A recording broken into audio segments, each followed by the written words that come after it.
Ok, então como nós prometemos, hoje o formato seria um pouquinho diferente.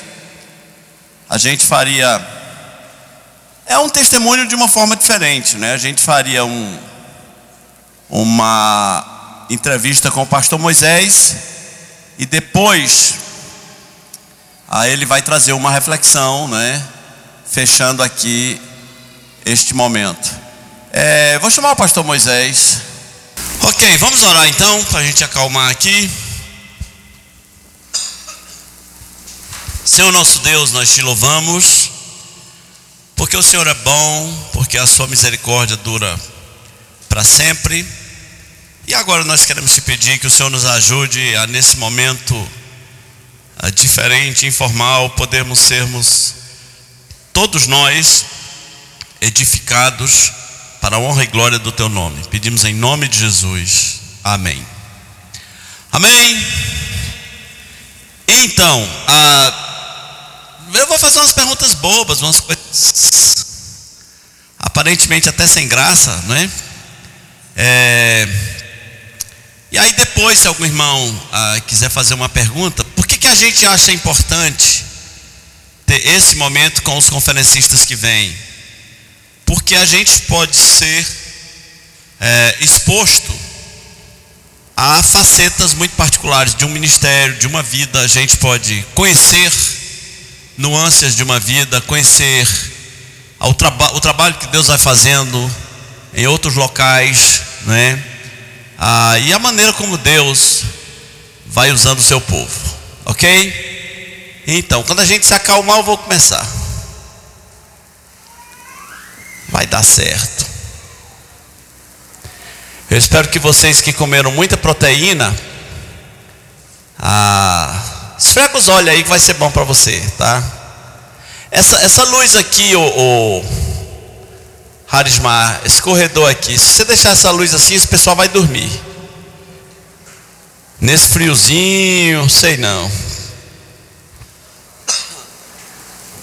Então, pastor Moisés, muito bom dia.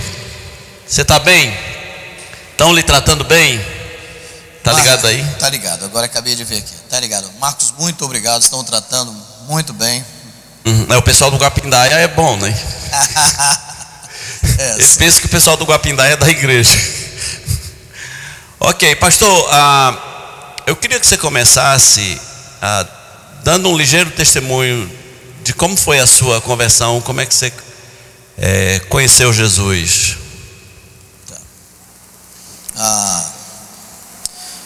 Eu estive acompanhando um missionário recentemente e ele é cheio de tatuagem e ele prega para um segmento que eu nunca talvez vou alcançá-los. E ele me contando o testemunho dele, ele ficou tão empolgado, Marcos, que ele dizia que tinha sido eis isso, eis aquilo outro. Ele olhou para mim e disse: o senhor é o quê?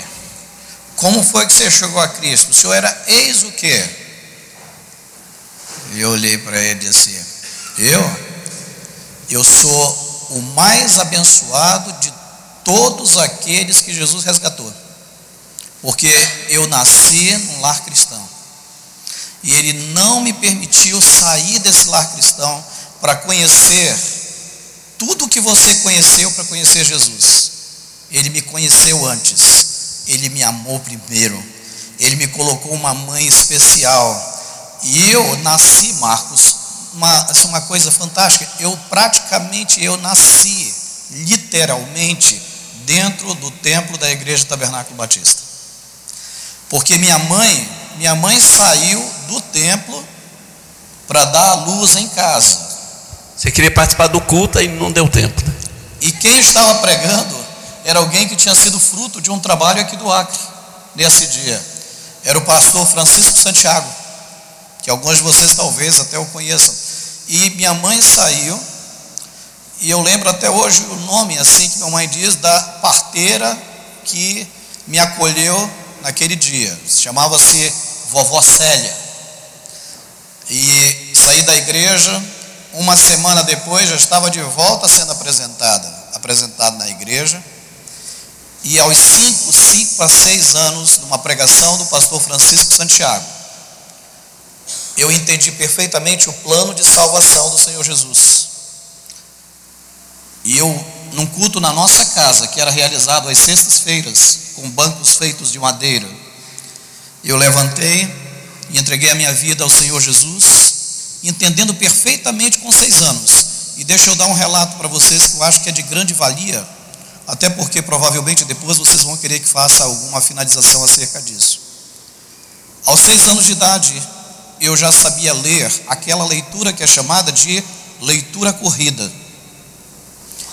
E você me pergunta, quem foi que alfabetizou você? Quem me alfabetizou foi minha mãe. E você sabe qual foi o livro que ela usou para me alfabetizar? A Bíblia Sagrada. Aos 7 anos de idade, eu havia lido a Bíblia completamente. Adivinha para quem? Para minha mãe. Do Gênesis ao Apocalipse, era o meu treino diário. E eu li toda a Bíblia para minha mãe. 7 anos eu havia concluído essa leitura. Então eu conheci Jesus nessa tenra idade.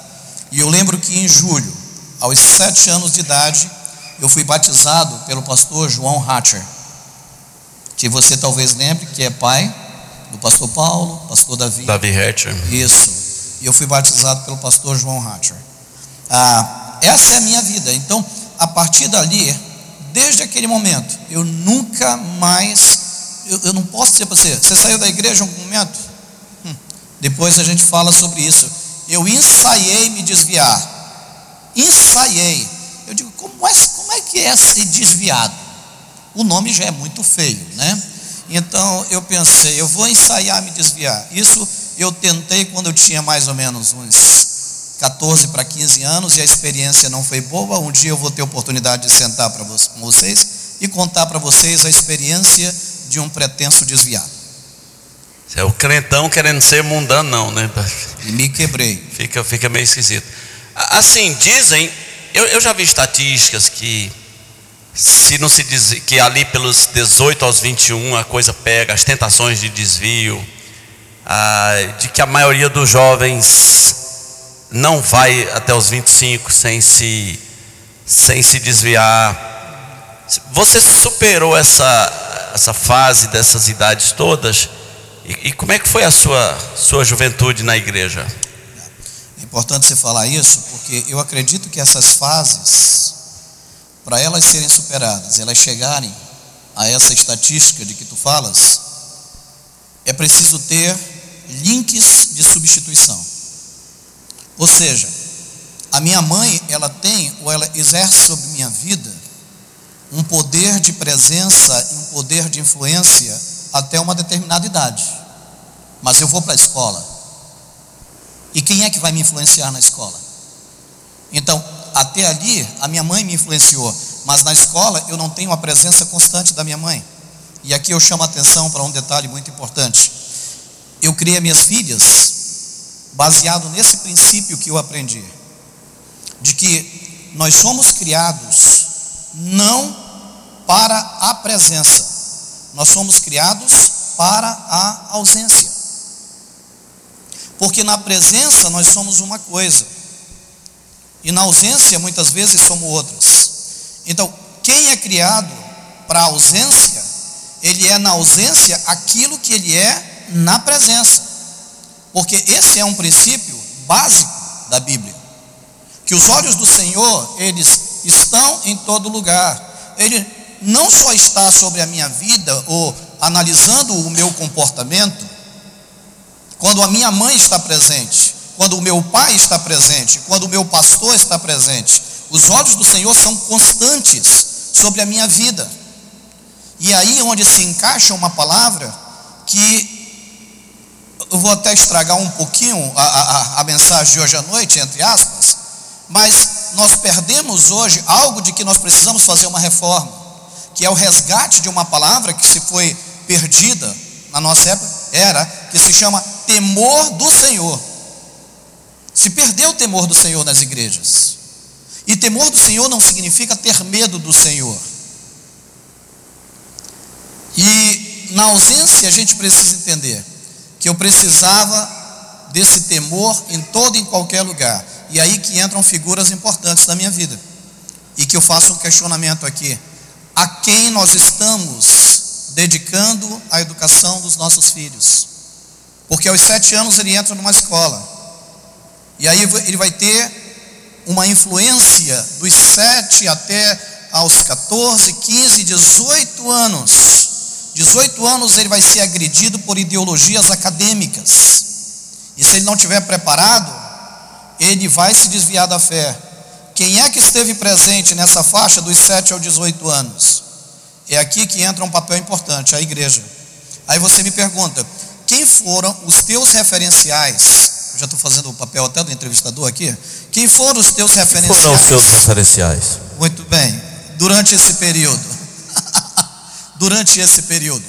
Aqui, quando minha mãe não se fez presente, ou quando a capacidade intelectual e a capacidade de influenciar minha vida dela parou, ela me entregou nas mãos de pessoas que podiam continuar essa capacitação. Sabe quem? Aí você vai entender. Quem? Davi. Aí entra uma pessoa importante. Entra um doido. Que é alguém na nossa vida, que entra a família do pastor João. Entra o pastor João, entra o pastor João Filho, entra o pastor Paulo, entra o pastor Davi. Durante todo esse tempo entra o ensino bíblico da escola dominical, entra o carinho. Isso aqui é muito importante, muito importante. As crianças precisam serem tratadas com respeito, amadas e preparadas para serem eternos servos de Deus e nunca se desviarem do caminho do Senhor. Mas é o tratamento que nós damos a elas aqui na igreja que vai segurá-las pelo resto da vida. O relacionamento vai segurar o relacionamento delas com Deus. Eu ainda há pouco estava conversando com 2 irmãs. Eu acho importante isso. Quando eu vou em qualquer lugar, eu não faço média, eu não sou político, eu não tenho nenhuma pretensão de vir para Rio Branco me candidatar, mas eu olho para 2 segmentos. Quando eu cheguei, eu vim fazer um abraço e abraçar um garotinho que estava aqui na frente, vou conversar com as crianças ali, abraço as crianças, porque há uma empatia entre nós. E aí eu vou procurar as que têm cabelos brancos. E eu conheci hoje pessoas aqui que eu nem sabia que tinha alguma relação com elas.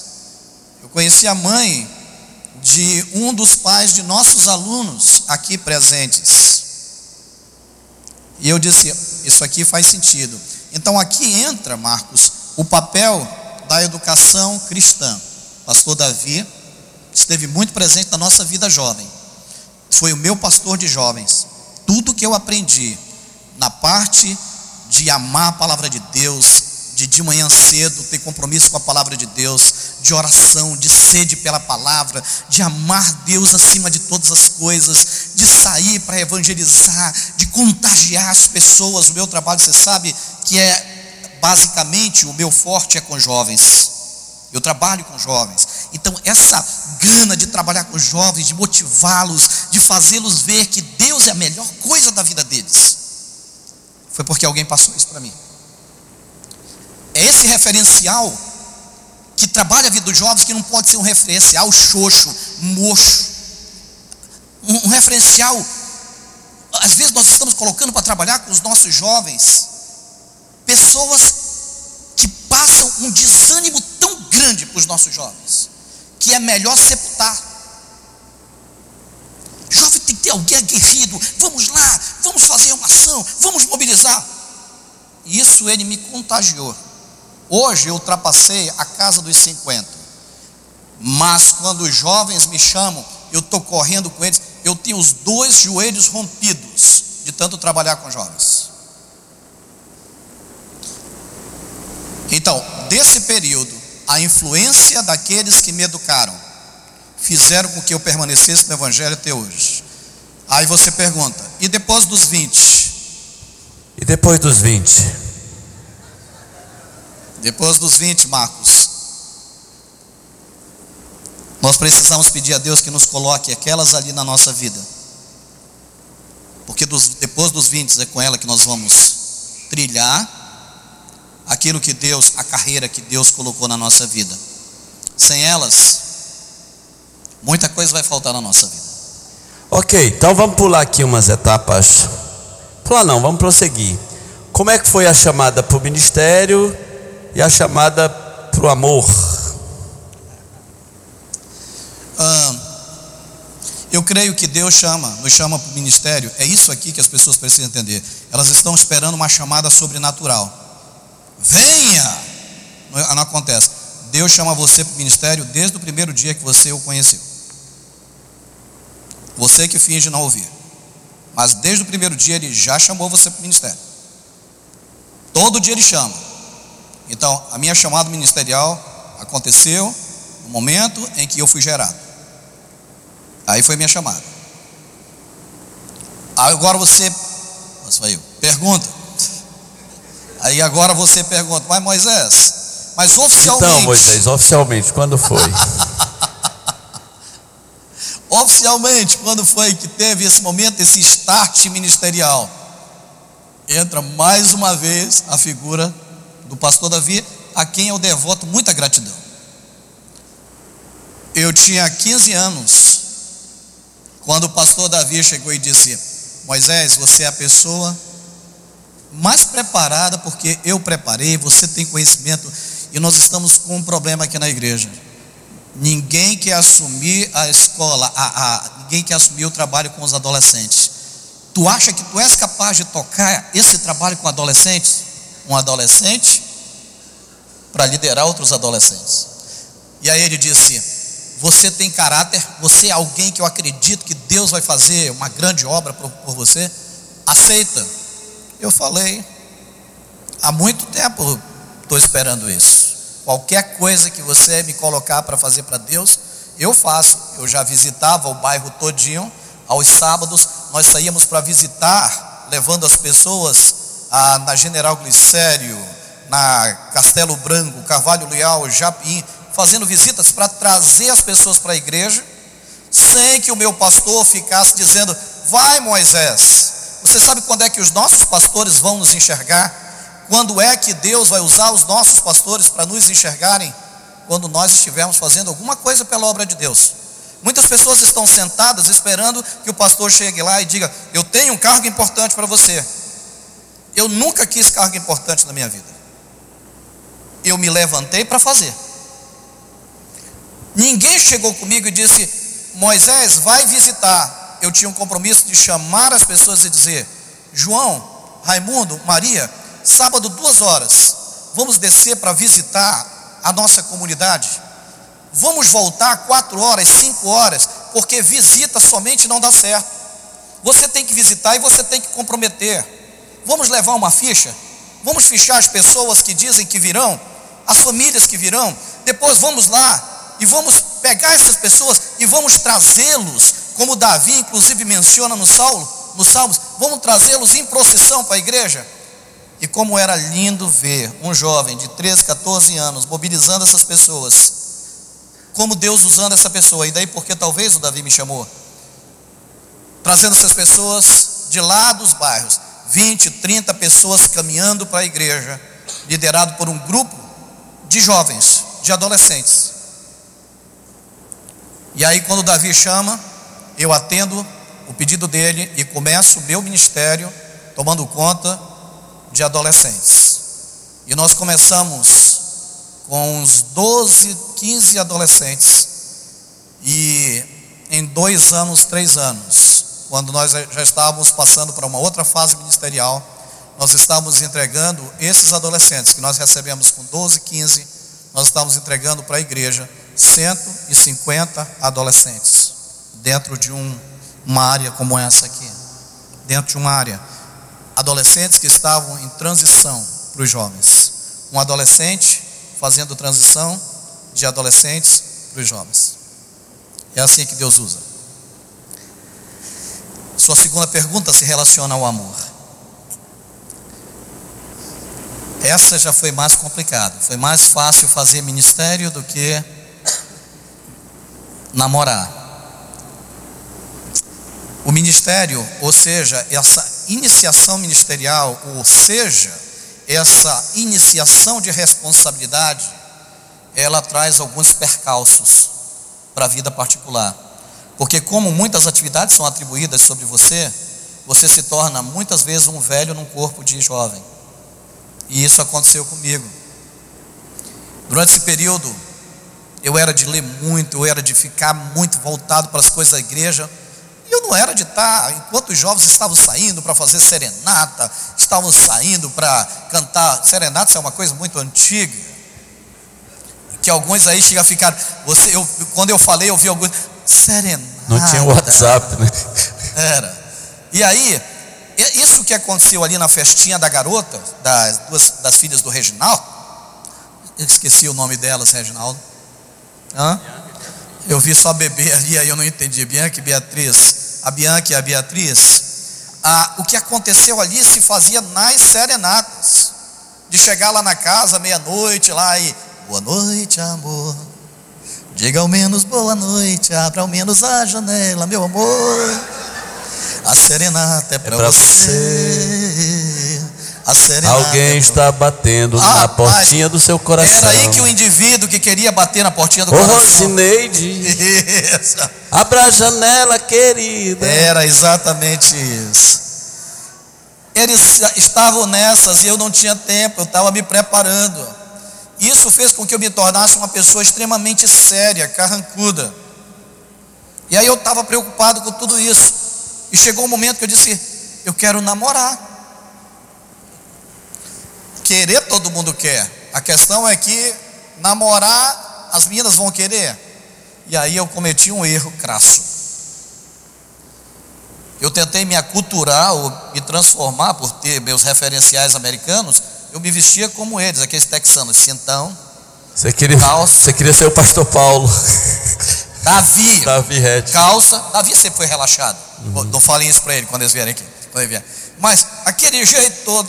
E ele usava, os gringos que vinham de lá, aquelas botas que só faltava ter aqueles esporãs, aquelas esporas atrás, e camisa quadriculada. Eu usava camisa quadriculada de janeiro a dezembro. Era festa junina para mim, de janeiro a dezembro. E aí, meu irmãozinho, para você ganhar uma menina vestida desse jeito, é brincadeira, não tem. Aí eu ensaiei uns namoros lá. Gostei muito de uma menina, Marcos. Rapaz, gostei de uma menina lá. Meu coração ficou arrebentado por aquela garota. E aí, a menina não queria nada comigo. Eu me lembro que a menina namorou um poeta, Marcos. E o poeta era meu amigo. Eu lembro hoje uma frase, até hoje uma frase que o poeta conquistou a garota. Eu estava do lado dele quando ele disse assim. A menina perguntou para ele, qual é a intensidade do teu amor por mim? Ele olhou para a garota e eu disse, hoje eu aprendo alguma coisa com esse poeta. E eu fiquei olhando para o poeta. Ele disse, eu te amo nem muito, nem pouco. Apenas a medida exata do amor. É louco, Marcos. Poeta enrolão. Esse poeta enrolão. É doido, eu cunhei essa frase aqui. Eu digo, é essa que eu vou usar para todas as meninas agora. Não deu certo não, sabe? Aí essa garota não aceitou, aí o pastor Paulo chega comigo e me convida a trabalhar como auxiliar pastoral dele na igreja. Eu acho que eu tinha uns 18 anos quando eu fui para lá, 18 anos, né, Vera? E Vera era secretária do pastor Paulo. E Vera era apaixonada. Eu até hoje, eu sou um pouco mordido com um cara que canta número especial na igreja, sabe? Porque esses caras que cantam hino especial, alguns deles cantam músicas que não é para louvor a Deus, não. O cara subia no púlpito e cantava, o amor é tudo. E eu via ele só em Caravera, feliz é quem ama. Era para ela quem estava cantando. Isso acontecia demais. Rapaz, eu mordido. E a Vera gostava desse camarada. Não, o legal é que a letra dessa música aí diz: eu te amo, mas que a abelha ama a flor. Aí tudo que o cara começa a dizer assim é exagerado na música. Ele bota Jesus lá no fim da letra. Mas o que mais me mordia era o jeito como ele olhava. Tá entendendo? Porque ele podia olhar para cima se ele estivesse olhando, amando Jesus, né? Aí o cara olhava para a Vera assim. Bem, moral da história. Esse camarada era o nosso ego também, sabe? E eu e Vera, eu comecei a compartilhar os meus sentimentos com Vera, se tornou minha confidente. Aí entra uma história que é sinistra, Marcos. Eu não gostava da Vera. Quem gostava da Vera, gente, você me perdoe que eu vou falar aqui, não tome isso como exemplo na sua vida, por favor. Eu apenas vou abrir meu coração, mas não é para servir de exemplo para ninguém isso que eu vou falar. Quem gostava da Vera era um amigo meu, que mesmo sabendo que a Vera gostava desse outro camarada, isso aqui é um cruzamento louco. A gosta de B, B gosta de C, C gosta de A. Isso nunca se encontrava. Em jovens de igreja isso acontece.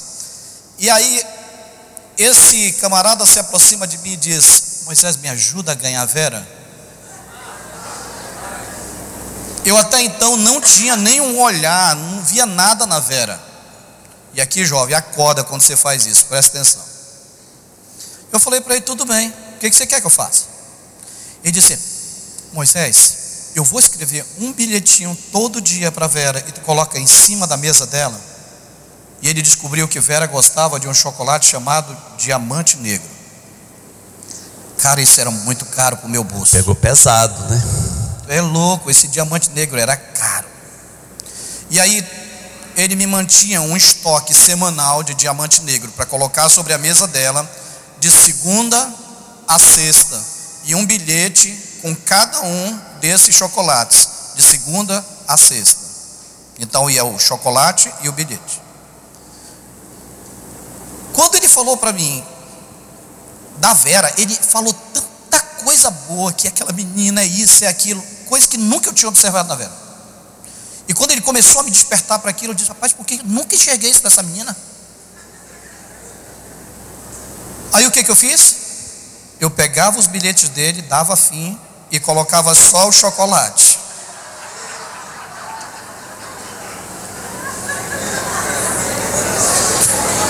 Ele sabe disso. Mas eu falo porque se ele não soubesse, está no ao vivo ali. Ele mora em Brasília e eu encontrei com ele no nosso aniversário, no 25º aniversário de casamento, e ele ainda estava com raiva de mim. Mas nós fizemos as pazes. Aí ficou tudo perfeito. Aí casou? Não. Tá pensando que é fácil, é? Aí ela pegou os chocolates e ela pegava o chocolate e ela sempre me olhava assim.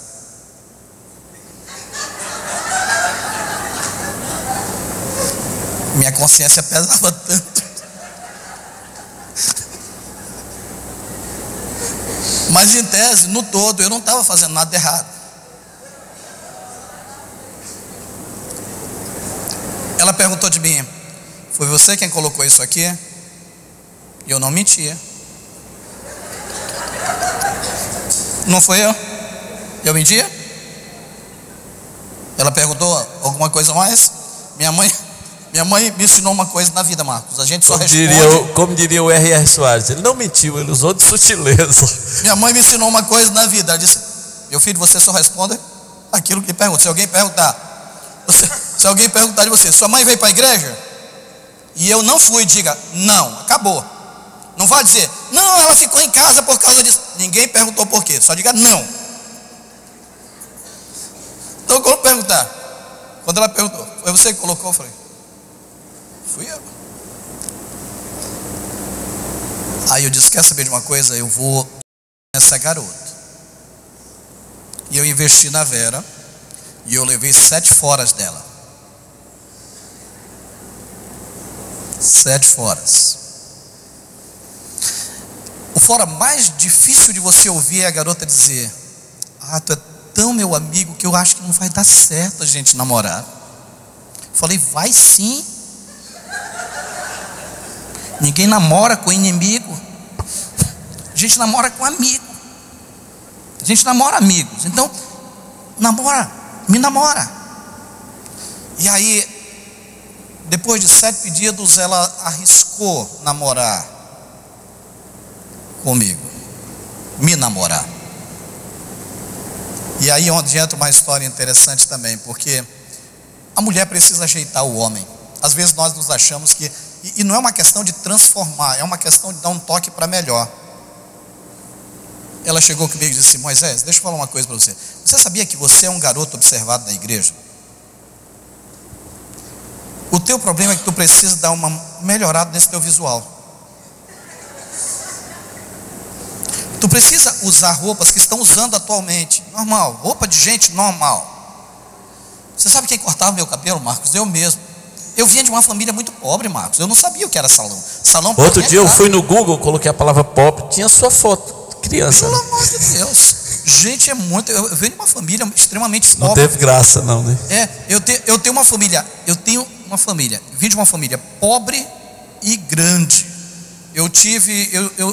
Na verdade, alguns já morreram, mas nós somos uma família de 21 irmãos. Entendeu? Depois você vai saber, talvez ele vai perguntar, eu vou falar. Mas o que acontece? É nesse momento aqui que eu não sabia o que era salão. Minha mãe cortava cabelo em casa, e quem não cortava, cortava o seu próprio cabelo. Então a gente ficava no espelho parando, cortando aqui, cortando. Nunca tinha ido. Barbearia, salão, isso. Aí Vera disse: eu vou levar você, no seu primeiro salário, eu vou te ajudar a levar no salão. E me levou, o camarada cortou. Quando eu me vi no espelho, até eu me apaixonei por mim mesmo. Parecia que eu estava Você vê que a mulher já começa comandando ali devagarzinho. Ajeitando o cabra, ajeitando o camarada. E aí Vera diz: agora nós vamos lá no centro da cidade, ao centro da cidade, e você vai comprar umas roupas que eu vou dizer para você que é legal. E comprou umas roupas. Gente, quando eu apareci no sábado lá, você não imagina. Eu causei.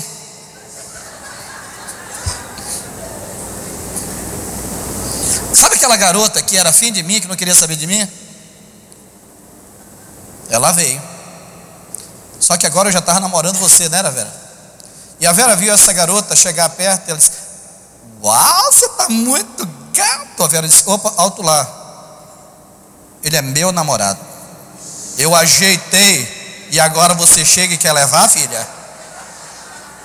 É doido, eu me senti muito besta nesse dia. Mas foi uma melhorada muito boa. Gente, era coisa que eu era louco para ouvir uma mulher brigar por mim. Eu nunca tinha visto. Esse dia o meu ego foi lá para cima, rapaz. Ai, ai. Mas é essa aí a introdução da minha vida. Marcos de namoro. Deixa eu pular aqui para umas fases bem diferentes. Eu sempre ouvia falar que Manaus é um campo muito fértil para o evangelho. Talvez pela característica de tanta gente de fora. Eu fiquei sabendo que só paraense tem 500 mil paraenses em Manaus. Alguns já morreram. E gente do Brasil inteiro que chega em Manaus toda hora. E que isso faz de Manaus muito fértil. E também algumas coisas de movimentos influenciadores acontecem em Manaus. Não sei se entrou na lata aqui o microfone, o que é que aconteceu? Dá para dar só um pouquinho mais de agudo ali, o Ronaldo Weber? Oi? Pois é.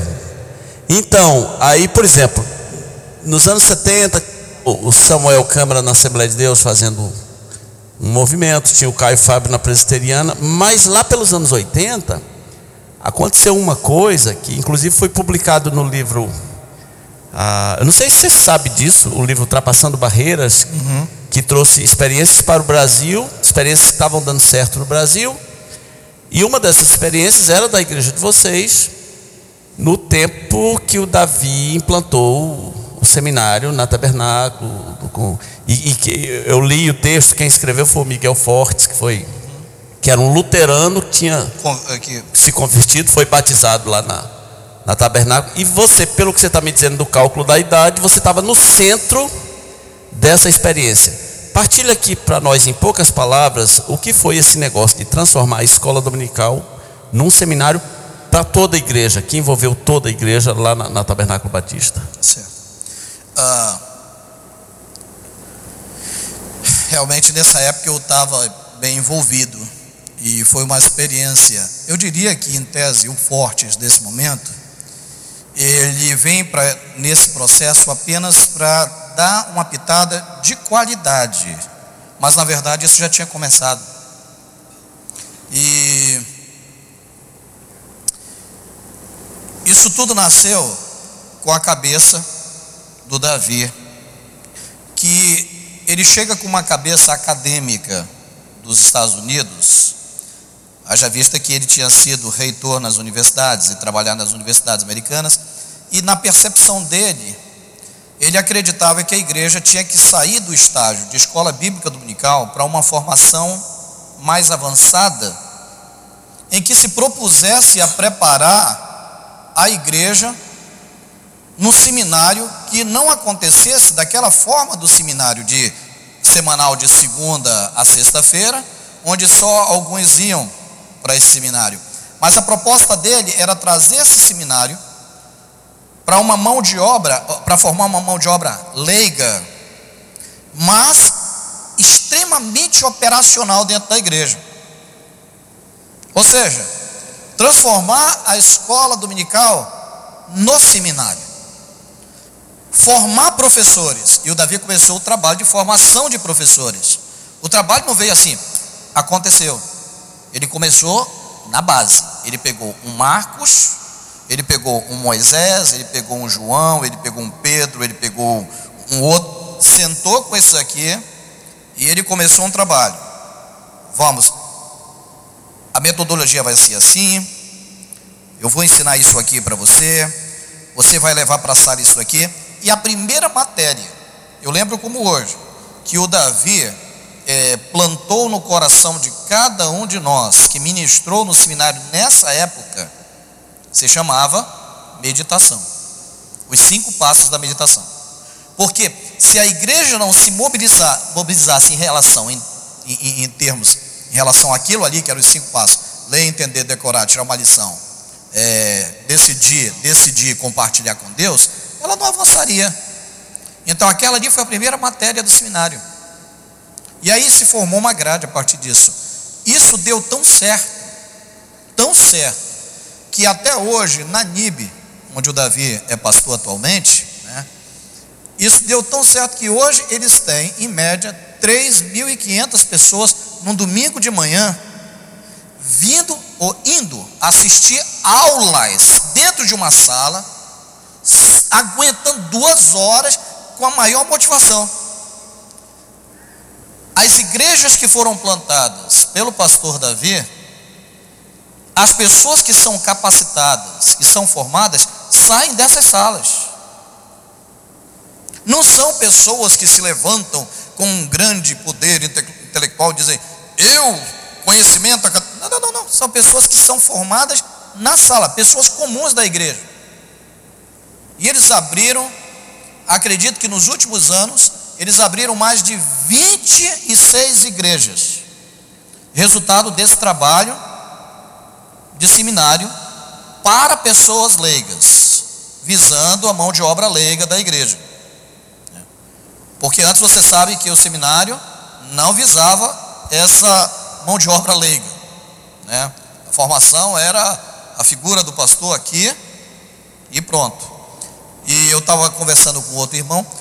O Davi é extremamente prático. A mentalidade dele é prática. Parece assim até que eu estou... Mas a mentalidade dele é prática. A hora de fazer a obra é agora. Nós não temos tempo de preparar um indivíduo 10, 20 anos para exercer o pastorado. A questão é agora, é preparar agora. Então nós vamos usar todo o tempo e todas as ferramentas de que dispomos para preparar esse indivíduo agora. Ele tem interesse? Tem. Então coloquemos aqui e vamos preparar agora.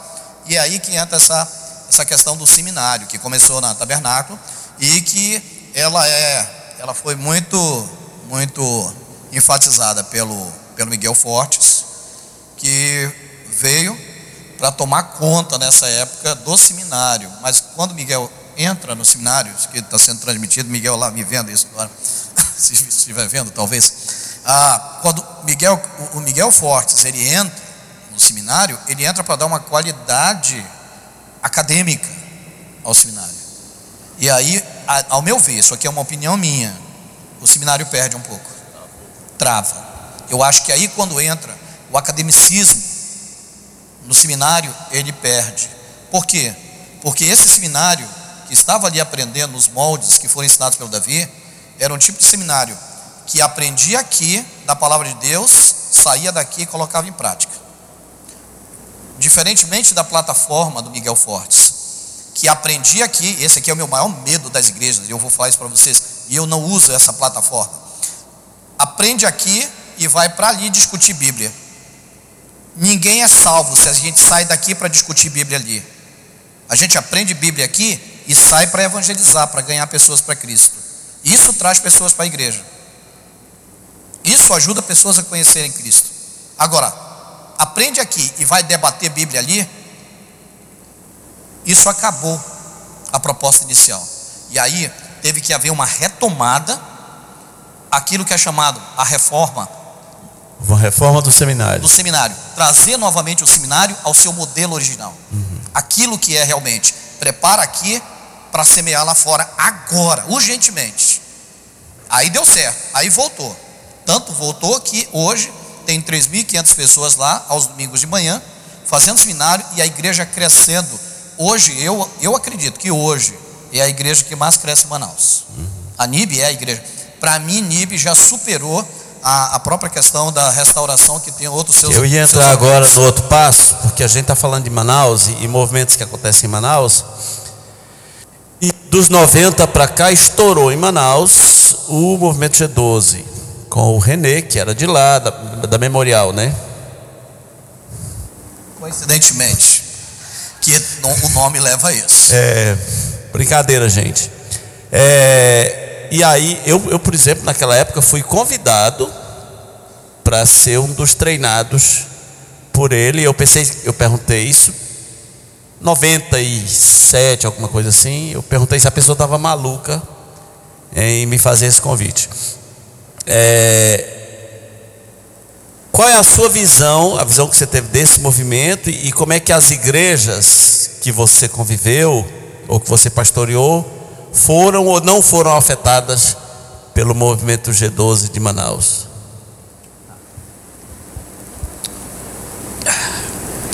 Tem perguntas que a gente tem que ter muita calma para responder. Primeiro eu preciso me situar onde eu estava. Nesse momento eu estava ao lado do pastor Paulo. O movimento começava a crescer de forma muito sorrateira. Você sabe disso, que todo movimento de rebelião começa de maneira muito sutil e invadia as igrejas de maneira muito sutil. E o alvo deles eram as pessoas mais influentes dentro das igrejas, pessoas que podiam de certa forma minar, porque o objetivo nesse momento do surgimento da igreja batista, entre aspas, restauração, ou o movimento G12 nessa época, não era trazer pessoas não salvas, era pegar e formar grupo de outras igrejas para começar o movimento deles. Eu estava nesse momento como auxiliar do pastor Paulo, e foi me feito também esse convite. E a minha resposta foi: número 1, eu sou fiel a Deus. Número 2, eu sou fiel àquela pessoa com quem eu trabalho. Então eu não vou te dar uma rasteira se eu trabalho contigo. Eu prefiro chegar contigo e dizer: Marcos, eu estou insatisfeito de trabalhar com você e eu quero sair, mas jamais eu vou armar alguma coisa para te prejudicar. Eu estava a propósito falando sobre isso outro dia com o Ernesto. Cadê o Ernesto? Com o Ernesto. Entre a diferença da palavra divergência e a palavra acordo, desacordo. São coisas diferentes. Eu posso ter divergências com você. As divergências que eu tenho com você nos ajudam a trilhar o mesmo caminho, e eu cedo para você, você cede e nós caminhamos. Desacordo não. Desacordo é quebra de pactos, de alianças. E aí Amós diz: como é que poderão andar dois juntos, capítulo 2, verso 2, se não há entre eles acordo? Eu, sempre fiel e sempre agradecido ao pastor Paulo, falei para a pessoa: daqui não saia, daqui ninguém me tira. E aí começa o processo que os cultos, que os encontros eram realizados na quadra da própria igreja, a pretexto de dizer que eram vigílias da igreja. De que igreja você está falando? A nossa. A sua? Claro. Houve reuniões do G12? Não do G12. Inicialmente de um elemento que fazia parte de um dos líderes da igreja, que era líder da parte de artes. E aqui ele alcançava um segmento, que era o segmento jovem. E era um rapaz extremamente carismático na igreja, bem quisto na igreja. E aí esse jovem, ele sai da igreja para ser o braço direito do Terra Nova. Entendeu? Ele sai daqui para ser o braço direito. Agora, quem é chamado nesse momento para ir com ele, são pessoas que estavam ali, que estavam acessíveis a ele. Esse movimento cresce, mas é um movimento passageiro. Na minha opinião, por mais que você diga, já dura ou perdura 20 anos, eu acho, 20, 25 anos, é um movimento hoje decadente. Por quê? Porque aquilo que você faz com seus líderes, alguém vai fazer com você lá na frente. O que você fizer com o seu líder, alguém vai fazer com você. Não saia dizendo: não, eu vou montar o ministério, e rompe com o pastor. O que você fizer aqui vai acontecer com você lá na frente.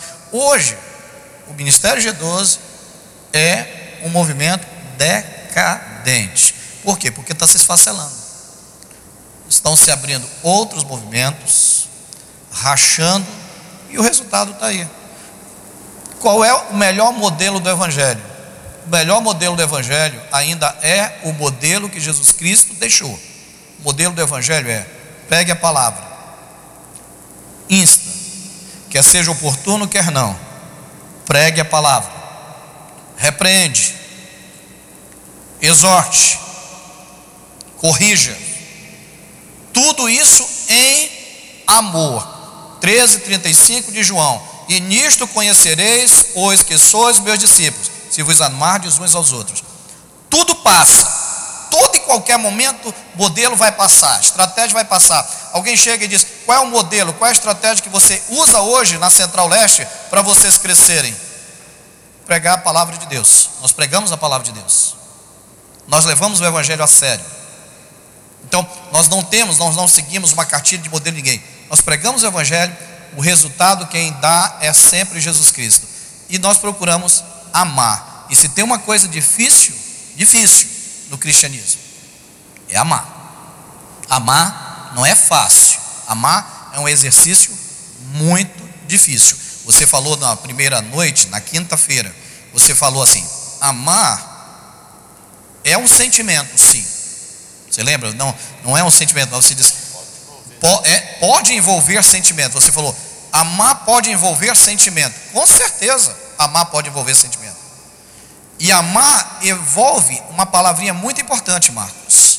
Amar, acima de tudo, é decisão. Amar é decisão.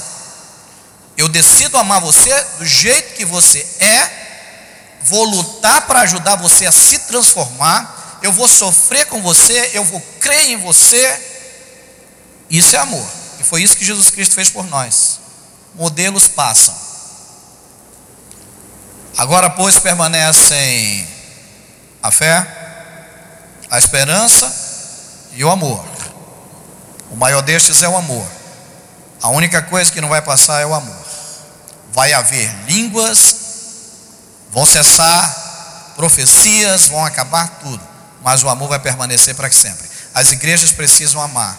Sabe por que as nossas igrejas estão vazias? Sabe por que a nossa igreja está vazia? Permita-me falar como eu pastoreasse essa igreja, Marcos. essa igreja está vazia, ou encontrando esse esvaziamento em alguns dias, é porque essa igreja não ama, primeiramente, Cristo, e segundo, não ama a sua própria igreja, não ama as pessoas dessa igreja. Fazer comunhão e comer na casa dos outros não é amor, às vezes isso é vício e oportunismo.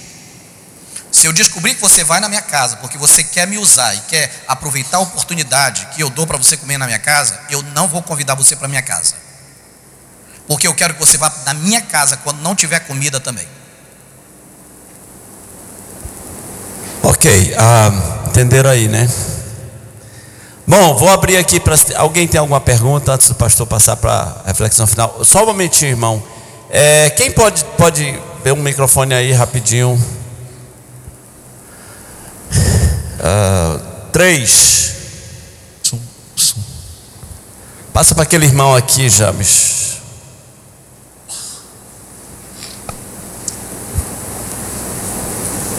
Antes do irmão falar lá, o pastor está falando sobre amor. E uma crítica muito severa que eu tenho sobre o movimento G12 é que é um movimento sem amor. É um movimento carrasco. É um movimento que usa as pessoas, que suga as pessoas até o que puder. Enquanto elas forem úteis, elas têm que ser mão de obra barata e fonte de dinheiro. E se elas não se enquadram muito nessa visão, elas são escorraçadas, elas não são muito amadas não. É um movimento perverso e que pode levar de você tudo que você tem. E eu estou falando isso sem nenhuma crise de consciência, porque eu lido com pessoas. E quando esse movimento chegou, eu falei para alguns pastores: prepare-se para cuidar de pessoas que esse movimento vai machucar. Eu só falei isso. Prepare-se para cuidar de pessoas que esse movimento vai machucar. Sim, pois é, não, e é uma fabriquinha de ateus, né? Porque o sujeito fica tão revoltado com o evangelho que ele pensa que Deus é o culpado daquilo. Pois não, irmão? Bom dia, meu nome é Jarderson, eu também já...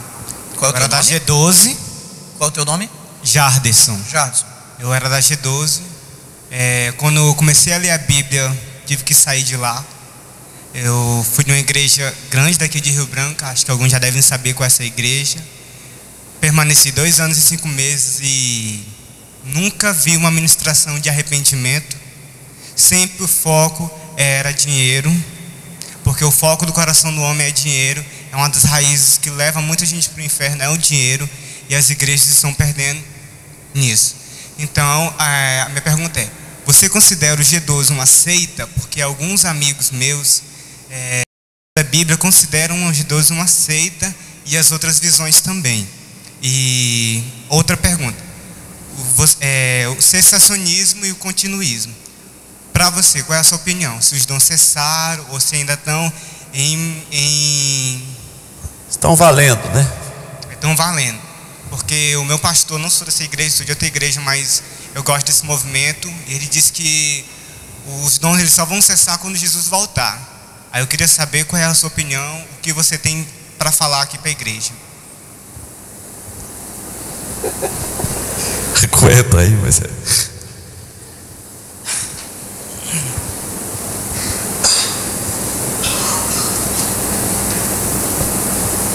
Tem que pensar em coisas para não machucar alguns aqui. Vamos começar pela questão de é uma seita ou não é uma seita. Primeiro, qual é o conceito que nós temos de seita? O conceito de seita fundamental é uma igreja que tira de Jesus a legitimidade da salvação. Esse é o conceito amplo de uma seita. Qualquer igreja que tira de Jesus a legitimidade da salvação e apela para outros meios, retirando de Jesus a principal ação e o principal motivo da igreja, pode ser considerado uma seita. Talvez eis a razão porque muitos acreditam que seja. Porque a partir do momento que eu substituo a pregação do evangelho, a partir do momento que eu substituo o nome de Jesus Cristo, a partir do momento que eu retiro Jesus dos púlpitos das nossas igrejas, eu estou me conceituando uma seita. Infelizmente, partindo daqui, você vai dizer, então talvez o seja.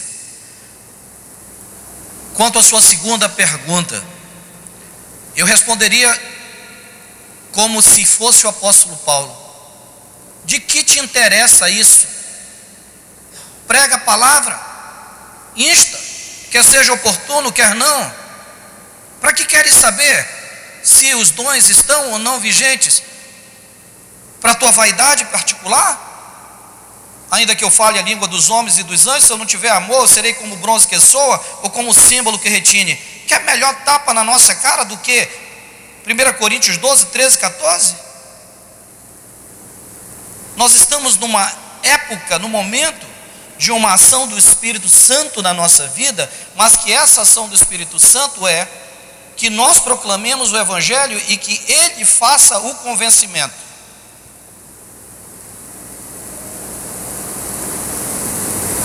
Eu volto àquilo que eu estou batendo desde que aqui cheguei.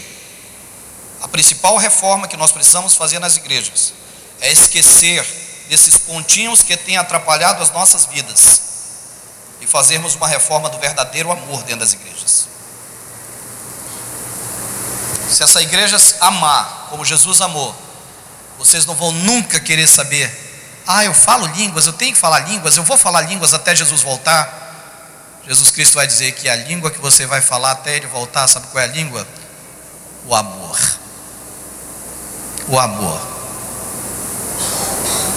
O amor vai sobrepor as profecias, as revelações e a qualquer outra coisa. O amor. Respondido? Janilson, né? Jadson. Ok, passa ali para o Isnar, faz o microfone chegar no Isnar. É importante a gente ver também se você pega um grupo, as características de uma seita, né? Deixa eu me lembrar de algumas aqui. Uma revelação nova, um grande líder, exploração financeira, alteração de consciência. Quando você pega as características, você encontra quase todas dentro desses movimentos novos que estão chegando, né? Então, que pena. Isnar, rapidinho. Marcos. Bom dia, pastor Moisés. Deixa eu só fazer, antes Sim, da tua, fazer uma observação aqui, aproveitando o que o Marcos está falando. Marcos, isso é interessante observar.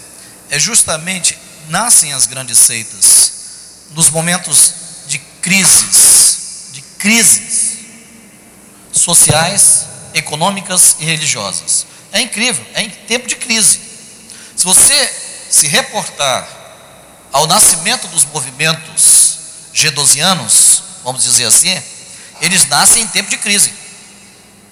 Crise doutrinária, crise, enfraquecimento de palavra nos púlpitos.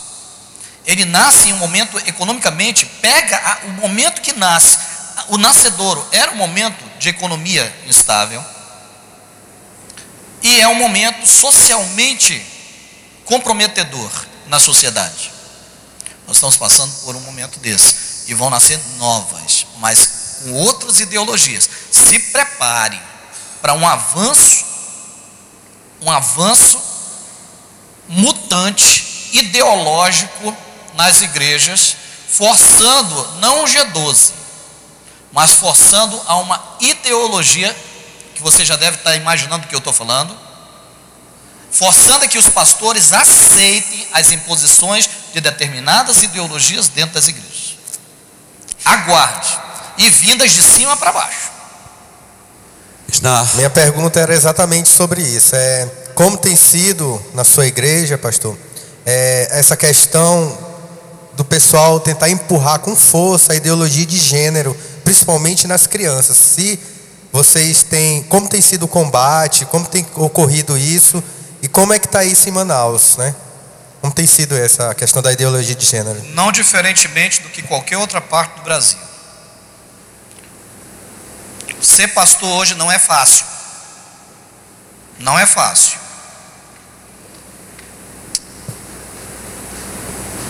Como é que nós temos combatido isso? Hoje nós estamos cercados por todos os lados, principalmente pelas leis. Tudo que tu falas, tu tens que pensar 1, 2, 3, 1000 vezes, que nós estamos cercados pelas leis. Minha filha é advogada, sempre ela diz: pai, olha, essa palavra pode ser mudada aqui, pode ser mudada aqui, mas ela tem o mesmo sentido. E aí, a sua pergunta é: como nós temos combatido? Esse trabalho é um trabalho que começa com uma proposta bíblica.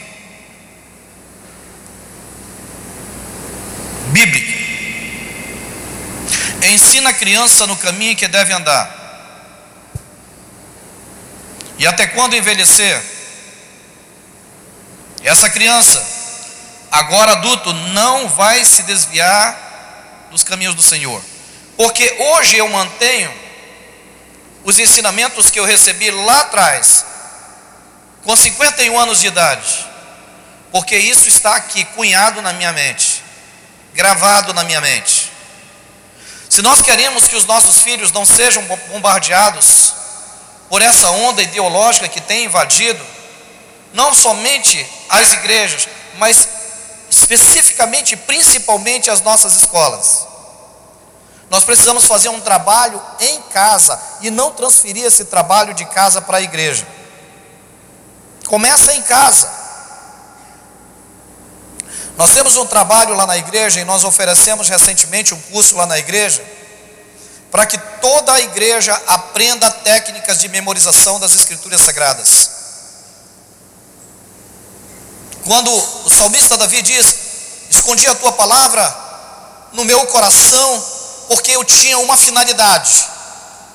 Qual é a minha finalidade? Porque eu escondi essa palavra no meu coração? Porque eu tenho que esconder essa palavra no coração dos meus filhos, para não pecar contra ti. Por que eu não quero pecar contra ti? Porque eu amo o Senhor. Eu não quero magoar o Senhor, porque eu temo o Senhor. Temor combina muito mais no hebraico com amor do que com medo. Combina muito mais com amor do que com medo. Combina muito mais com respeito e com amor do que qualquer outra coisa.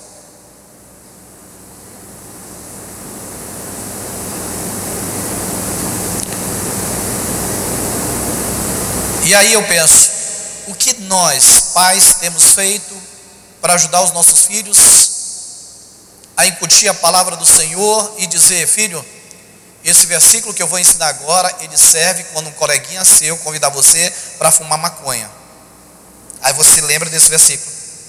Quando um coleguinha chegar com você e disser para você: olha, menino e menina são as mesmas coisas, lembra desse versículozinho. Quando um coleguinha convidar você para mentir, lembra desse versículo aqui.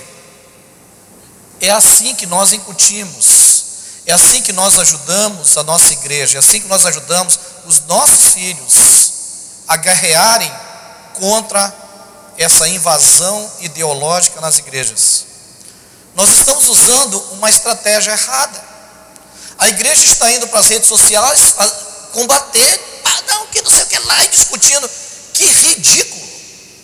Aí nós nos agredimos, e aí vem as palavras: vocês são intolerantes. É a palavra da moda hoje. Vocês nem parecem crentes, cadê o amor de vocês? Porque nós estamos querendo usar a arma que o mundo está usando. E a arma que nós, filhos de Deus, temos que usar é diferente da arma do mundo. Capítulo 4, verso 12 de Hebreus diz o quê? Porque a palavra de Deus, ela é viva, eficaz e mais penetrante que uma espada de 2 gumes, e penetra até onde? Juntas, medulas, e ela é apta para discernir os pensamentos e as intenções do coração do homem. Quantos versículos por dia você ensina para o seu filho? Pelo menos eu pergunto, você tem tempo de ensinar esses versículos para ele? Ah, mas eu não tenho tempo, eu corro de um lado para outro e não dá tempo para nada. Sim, se não dá tempo, você precisa fazer uma reforma nas suas prioridades. Porque ele não é sua prioridade. Você não está preocupado com ele. Você precisa reformar as suas prioridades. Então nós estamos nos queixando de quê? Nós queremos que a igreja, nós queremos que o pastor Marcos nos ajude a salvar os nossos filhos dessa ideologia satânica. Você sabe quem é que você vai ajudar? Os que já cresceram. Eles lá são de sua competência. Você vai ajudar a igreja. Mas na verdade, dentro de casa, quem é que tem poder sobre eles, Marcos? São os pais. Eu vou lhe dar um exemplo e tentar novamente voltar à sua pergunta, porque eu acho fundamental, porque eu quero me dar o direito de falar algumas coisas que eu acredito que estão acontecendo com as igrejas em geral. Por exemplo, o pastor Marcos está ensinando aqui a igreja. Ele diz, olha, orienta aqui, ele diz, se sua filha for namorar com um jovem descrente, não permita, luz não se une com trevas. Você está cansado de bater isso. Nós estamos cansados de ensinar isso para os jovens. Aí um casal da igreja, desesperado porque a menina já deu o 25º, 26º, 37º tiro da macaca, sei lá qual foi. Se desespera e diz, agora que aparecer um aqui, eu vou perder essa chance. Eu vou casar essa menina. Aí o pastor Marcos, como pastor de jovem, chega com essa menina e diz, olha, você sabe, minha filha, você sabe que Deus não se agrada disso. Aí a menina olha para o Marcos e diz, minha mãe sabe, meu pai sabe, eles já permitiram e ponto. E aí? O Marcos, como pastor, vai ter moral para desfazer aquilo que o pai e a mãe determinam na casa? Não! A autoridade maior nesse caso são os pais. Se eles autorizam os filhos a pecar, que aguentem as consequências que virão. Nós ensinamos tantas coisas e os pais vão contra esses ensinamentos. Então, eu volto para a questão do ensinamento da palavra de Deus. Eu quero dar só um exemplo para ficar claro aqui o que nós fazemos. Eu tenho uma garotinha na igreja chamada Ritinha. A Ritinha tem 4 anos. Nós temos um festival da palavra que nós fazemos na turma dos kids. A Ritinha tem 4 anos, ela não sabe ler nem escrever. Ela tem 4 para 5 anos, ela não sabe ler nem escrever. A Ritinha ganhou e foi premiada lá na igreja, no culto, com um troféu que é do tamanho da Ritinha. Sabe quantos versículos a Ritinha decorou em um mês? 64 versículos, sem saber ler. 64 versículos, sem saber ler. Você chega com a Ritinha e pergunta, Ritinha, me fala um versículo sobre mentira. E a Ritinha fala para você um versículo sobre mentira. E Ritinha, se alguém chamar você para roubar, o que você vai fazer? A Ritinha fala um versículo sobre roubo. Ritinha não sabe ler, Marcos. Quem foi que tirou tempo para sentar com a Ritinha e ensinar versículo para a Ritinha? O nome dessa mãe se chama Kátia. Kátia. E você pergunta, que tempo tira a Kátia para ensinar versículos para a Ritinha? Ela tira o tempo que for necessário. Ela trabalha como qualquer uma de vocês. Mas sabe qual é a diferença da Kátia para muitos de nós? É que Kátia entendeu que ela precisava fazer uma reforma de prioridades na família dela. Aí, o segundo colocado, um garotinho de 7 anos, 58 versículos. Terceiro colocado, 56 versículos, um outro garotinho lá de 7 anos. Isso aqui é um festival da palavra que nós fazemos na nossa igreja, ensinando as crianças. Por que nós estamos fazendo isso? Porque nós estamos ensinando essas crianças como dizer não para essas ideologias que estão entrando nas escolas, sem fazer eles brigarem com ninguém. Quando eles são assediados por essas ideologias, eles lembram de um versículo e eles entendem que eu não vou fazer isso porque eu não quero pecar contra Deus. Ok, estamos nos aproximando aqui do final. Esse negócio do pai e da mãe, às vezes não ter uma postura, ou da própria moça, ou do próprio rapaz, não ter uma postura bem definida em suas mentes, sobre o fato de que juntar a sua vida com a vida de alguém que não serve ao Senhor, não tem nenhuma chance de dar certo, a menos que Deus faça um milagre no meio dessa tragédia. Mas o que é engraçado é que quando essas pessoas estão sofrendo, é mais trabalho para o pastor de volta, né? Elas fazem tudo que o pastor disse para não fazer, aí elas vão fazer, aí elas começam a sofrer e elas vêm buscar a ajuda de quem?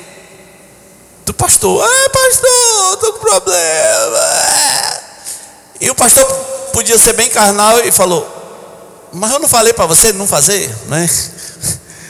Obviamente que isso ia doer muito mais. Mas algumas pessoas brincam com isso. E eu tenho, pastor Moisés, tido uma certa pena, uma certa misericórdia no meu coração das mulheres que estão com 60 hoje aproximadamente. Porque eram as mulheres que eram jovens quando eu era criança ou adolescente. Essas mulheres eram ativas na igreja. Elas tinham uma dinâmica. E de repente elas entregaram sua vida na vida de alguém que não conhecia o Senhor. E você volta lá nessas igrejas onde essas mulheres eram colunas. Aí você vê elas tristes, deprimidas e sozinhas na igreja. Um fardo, uma vida pesada. Mas que naquele momento que elas tomaram a decisão, elas tinham certeza que elas eram espertas, né? Elas tinham certeza de que elas sabiam o que elas estavam fazendo. E a coisa é mais ou menos assim: ele se converte, eu vou levar ele para a igreja e etc, e etc. Olha, você não pode estar mais certo do que Deus, é o que eu tenho dito. Ninguém pode estar mais certo do que Deus. Se Deus diz que não é bom para você, que não entre nessa, você não pode saber mais do que Deus. Não é possível que você saiba mais do que Deus. É muita arrogância e a pessoa acaba pagando preço por querer saber mais do que Deus. E também os pais. Eu, na minha adolescência, fui aconselhar uma jovem da minha igreja. A mãe dela me disse: ela é nova, tem que namorar mesmo. É verdade, né? A mãe era uma anciã, né? Falando, eu esperava de uma anciã sabedoria. Ela é nova, tem que aproveitar mesmo. E aí o resultado foi vida arrebentada, né? E vai sofrer todo mundo, inclusive aquela anciã, né? Todo mundo vai sofrer. Gente, nós vamos encerrar pelo nosso horário. Felipe, uma pergunta rapidinho. Tá bom. Última pergunta. Bom dia, estou aqui. Eu queria saber como é que tem sido a realidade de vocês lá com os jovens. Porque o senhor falou que sempre o seu forte foi trabalhar com jovens e tudo mais. Como é que tem sido o trabalho com jovens? Porque hoje em dia, nesse lance de pós-modernidade, secularização de tudo, os jovens muitas vezes são muito desanimados e não querem trabalhar. Então, como é que tem sido o foco de vocês com os jovens a respeito de trabalhar na obra de Deus? E além disso, uma outra pergunta é como é que é a realidade de vocês do serviço dos homens na igreja? Porque hoje em dia, no meio evangélico, a gente tem visto as mulheres muito mais ativas do que os homens, sendo que os homens é quem deveriam estar na frente das lideranças. Então, eu queria saber como é que tem sido a realidade nesses dois casos lá com vocês. Número 1, as mulheres são mais líderes do que homens nas igrejas, tá? A primeira liderança da mulher é incrível. A gente sempre subentende que liderança é exercer esse papel aqui. Por exemplo, o Marcos está aqui na frente, e aí a gente pensa: o Marcos é o líder. Líder é a Rose. No papel é Marcos. No trabalho que ajuda o Marcos é a Rose. Por quê? Porque ela é um suporte, tal qual Deus determinou para Adão lá no Gênesis, da mulher ser auxiliadora. Paralelos. E aqui que eu respeito muito as mulheres, porque hoje as mulheres estão fazendo uma obra dentro das igrejas, não a obra de púlpito, mas essa obra de ajudar esses machos que não querem saber de nada dentro da igreja. O cara tem o título, mas quem prepara o sermão às vezes é a mulher. O cara tem o título, mas quem prepara a comida é a mulher. E só leva para o camarada colocar dentro do carro e trazer para a igreja e fazer. E aí vem uma questão muito interessante, porque eu estou falando isso.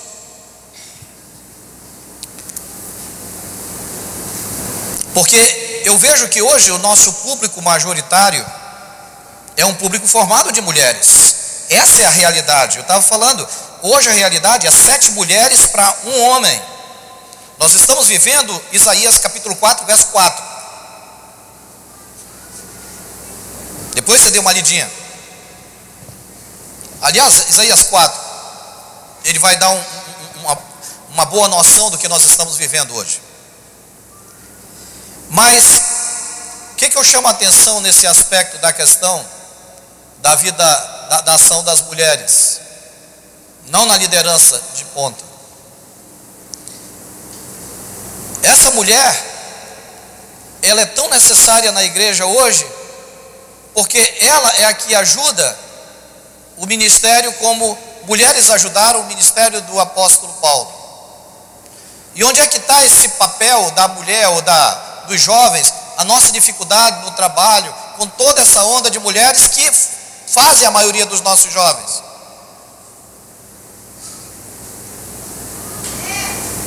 Não é fácil, Marcos, sentar e perguntar junto com Vera, o que nós vamos fazer para que os homens tomem atitude? Porque hoje quem está tomando atitude são as meninas. Todos os aspectos. Todos os aspectos. E os machos hoje estão acomodados. E os que estão acomodados estão se tornando concorrentes dessas meninas. Não sei se você entendeu o trocadilho ideológico que eu falei. Estão aboiolando, é isso? Ah, pronto, aí você arrepentou de vez. Estão se tornando concorrentes das meninas. Homens, vamos trabalhar, homens. E aí eu pergunto da Vera, como é que nós vamos trabalhar isso com nossos jovens? Como nós vamos mobilizar os nossos jovens? Nós estamos preocupados, porque não que você se preocupa com quantidade, pastor.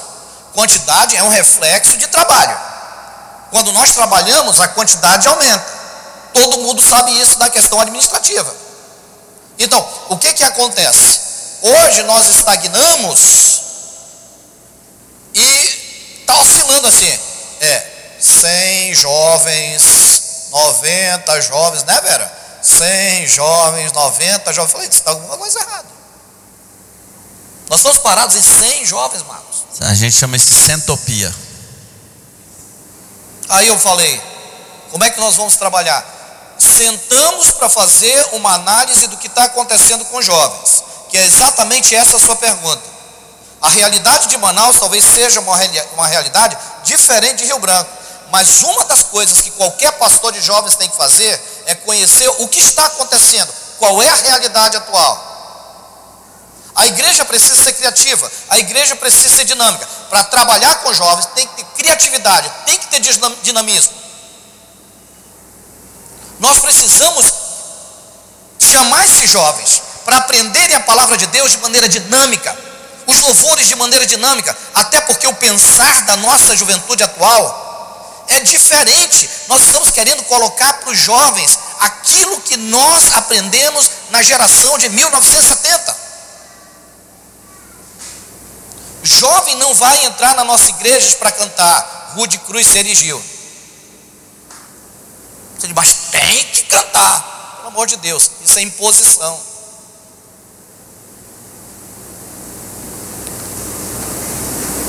Aí nós pensamos, repensamos, fizemos um trabalho com jovens. Eu falei, eu acho que eu estou com um problema de transição cultural. Eu preciso chamar alguém para fazer uma leitura do que está acontecendo. E eu reuni um grupo de jovens, os sentei à mesa nós precisamos ouvir jovens. E eu perguntei: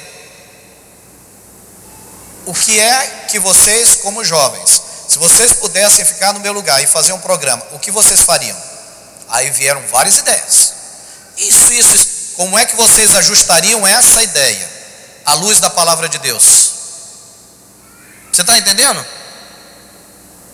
Mudam-se as formas, mas não muda-se a essência. E aí o programa começou a deslanchar. E eu entro com a palavra, eu não abro mão, eu não entrego os jovens. Por que eu não entrego? Porque a palavra de Deus diz que o jovem é a força da igreja. É por isso que eu sou até hoje o pastor de jovens. Eu vou pregar nos jovens. Eu estou no meio deles e eu estou incentivando. É porque eu estou fazendo essa transição deles para a vida adulta.